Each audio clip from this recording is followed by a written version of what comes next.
అమెరికాకు లొంగిపోయిన నరేంద్ర మోడీని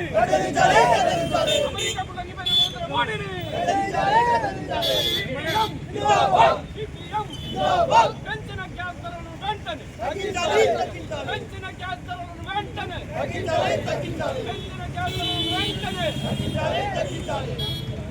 ప్రభుత్వం ఈ మధ్యకాలంలో కార్మికులు, కష్టజీవులు, రైతులు, వ్యవసాయ కూలీలకు వ్యతిరేకమైనటువంటి 3 చట్టాలు తీసుకొచ్చింది.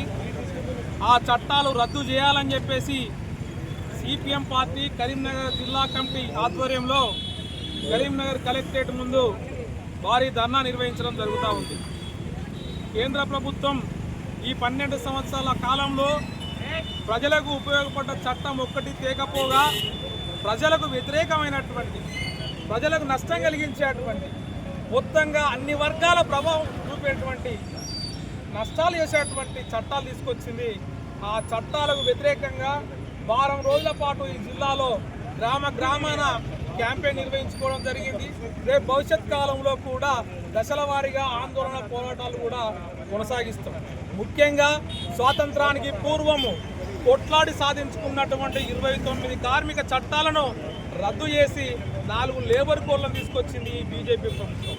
ఇది ముమ్మాటికి కార్మిక వర్గాన్ని కట్టు బానిసలుగా చేయడమే అని చెప్పేసి అందులో ఉన్నటువంటి చట్టం ఆధారంగా తెలుస్తూ ఉంది.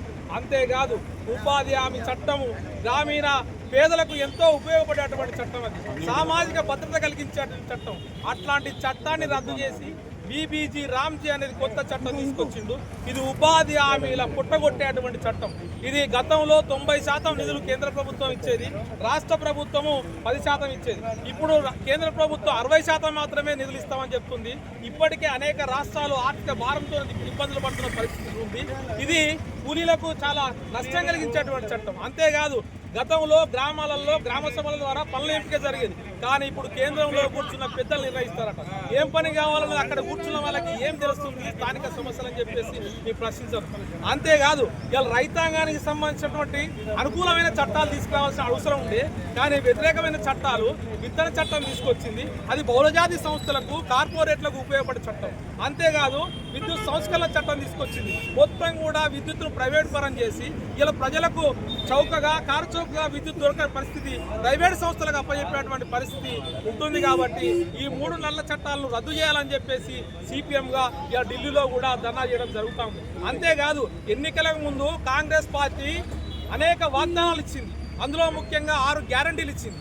ఆ గ్యారంటీలకు చట్టబద్ధత కల్పించాలని చెప్పేసి మేము డిమాండ్ చేస్తున్నాం. ముఖ్యంగా చట్టబద్ధత కల్పిస్తే రేపు పౌరులు ప్రశ్నించేటువంటి అధికారం ఉంటుంది, కోర్టులు పోవడానికి అధికారం ఉంటుంది. ఇప్పుడు అది లేకపోవడం మూలంగా హామీలు ఇస్తున్నారు, ఎన్నికల్లో ఓట్లు పొందుతున్నారు, తర్వాత మర్చిపోయే పరిస్థితి. ఇలా పెన్షన్లు పెంచుతామని చెప్పేసి హామీ ఇచ్చారు, అది చేయడం లేదు.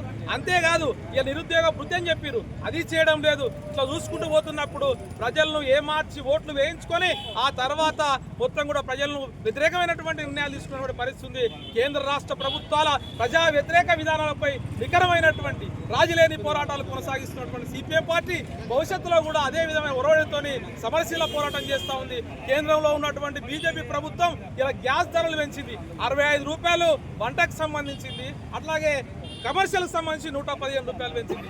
ఇది ఇలా బ్లాక్ మార్కెట్ కృత్రిమ కొరత సృష్టించి ఇలా పెద్ద ఎత్తున దోపిడీ చేస్తున్నటువంటి డీలర్లు, డిస్ట్రిబ్యూటర్లు కృత్రిమ కొరత సృష్టిస్తున్నారు. దీన్ని అరికట్టాల్సినటువంటి జిల్లా యంత్రాంగం ఎక్కడ నిద్రమత్తులో ఉందా? కాబట్టి ఇప్పటికైనా ప్రజలకు ఉపయోగపడేటువంటి గ్యాస్ను ఇలా హోటల్లో రేట్లు పెంచినటువంటి పరిస్థితి కనిపిస్తూ ఉంది. కాబట్టి సరసమైన ధరలకే ఇలా గ్యాస్ దొరికేటువంటి అవకాశం ఉండాలని చెప్పేసి, ప్రజా సమస్యలన్నీ కూడా పరిష్కరించాలని చెప్పేసి సిపిఎం పార్టీగా కేంద్ర రాష్ట్ర ప్రభుత్వాలను డిమాండ్ చేస్తున్నాం. మిల్కూరి వాసుదేవరెడ్డి, సిపిఎం పార్టీ కరీంనగర్ జిల్లా కార్యదర్శి.